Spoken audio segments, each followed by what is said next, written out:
Debbie McGee, 64, and her late husband Paul Daniels shared their home in Henley-on-Thames, Oxon. However, now the home is in jeopardy as it was bombarded by floods when a nearby river broke its banks. According to the Mirror, Debbie's home is currently valued at £3 million, but it is not the first time it has been at risk of sinking. In early 2022, Debbie faced a similar deluge in her home. Currently across the UK, other public figures are raising awareness of the flooding as it affects their own properties too. In Herefordshire, Monty Don shared some snaps on Instagram showing water as far as the eye could see. His home flooded as the county was given 6 flood warnings earlier this month. It is more of a heart-sore predicament for Debbie as she shared the home with her late husband Paul Daniels before he tragically passed away in 2016.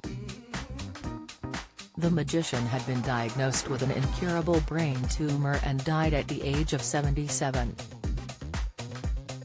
Debbie, who was 56 when her husband passed, first met Paul in 1979 at the Britannia Pier Theatre. The couple started performing together as Debbie assisted the magician on stage and their relationship grew. In 1988, the showbiz couple got married, with Debbie aged 29 and Paul aged 50. Despite their genuine affection for each other, Debbie was often criticized due to the large age gap. The public figure has continuously worked against this misconception, and speaking to Loose Women star Kay Adams last year ultimately declared, "Chemistry is chemistry.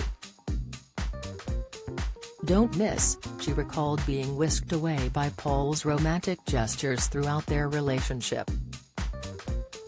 Debbie shared on Kay's How to Be 60 podcast, "Other men hated him because he did all sorts of things which were just so wonderful.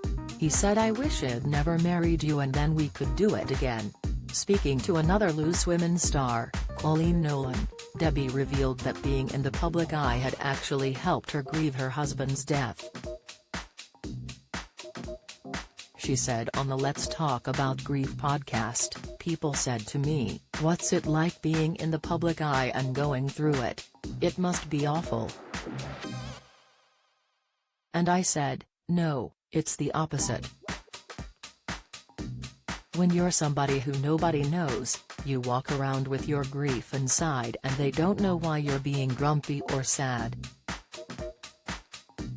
But when you're in the public eye, they know what you're going through.